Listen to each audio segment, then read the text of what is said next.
11তে যত প্রতিশ্রুতি ছিল একটা পূরণ করেনি, 16তে ডবল ডবল চাকরি দিবে বলেছিল, ডবল ডবল চাকরি খেয়েছে, যা যা বলেছিল সবটা উল্টা। 6 মাসের মধ্যে শিল্প আনবে বলেছিল, 6,888টা শিল্প তাড়িয়েছে, টাটাকে তাড়িয়েছে।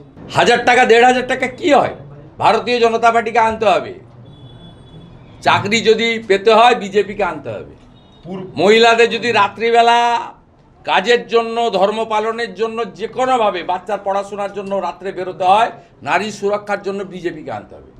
ও আমরা কথা দিতে পারি 2021 সালে যে ভয়ঙ্কর পোস্ট পোল ভায়োলেন্স হয়েছিল, বিজেপি জিতার পরে আমরা করতে দেব না, কেউ করবে না।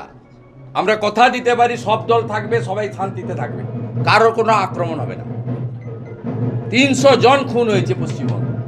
এই নন্দীগ্রামে শুধু হিন্দু বলে দেবব্রত মাইতিকে খুন করেছে চিল্লগ্রামে। দক্ষিণ কেন্দামারিতে 45টা বাড়ি পুড়িয়েছে। তারাচাঁদ গ্রামে 17টা ঘর লুট করেছে।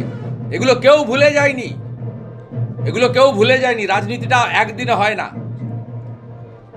আমি আজকে বিরুলিয়াতে, আমার যাওয়ার কথা নেই, আমি আসছিলাম, 4000 মহিলা বেরিয়েছে, বলছে আপনি ভবানীপুরটা দেখুন, এটা আমাদের দায়িত্ব। আমার আত্মীয় দাঁড়িয়েছে, শুভেন্দু আমরা দেখে নেবো। একদিনের সম্পর্ক নাকি? 2003 সালে সম্পর্ক থেকে আমার সম্পর্ক। সাধন তেওয়ারিকে জিজ্ঞেস করবেন, যুব সভাপতি ছিল, প্রথম এখানে এসেছি। আমি দেবী পণ্ডার শিষ্য। আমি কলেজে পড়তাম, বিকালবেলা গাড়ি নিয়ে মোটরসাইকেল করে চলে আসতাম দেবীদার সেই আপনার কুড়ে ঘরে, ছোট কর্ণকুটিরে, জানকীনাথ মন্দিরে। তার হাতে ট্রেনিং নিয়েছি আমি নন্দীগ্রামে। আমি দেবী শঙ্কর পণ্ডার শিষ্য।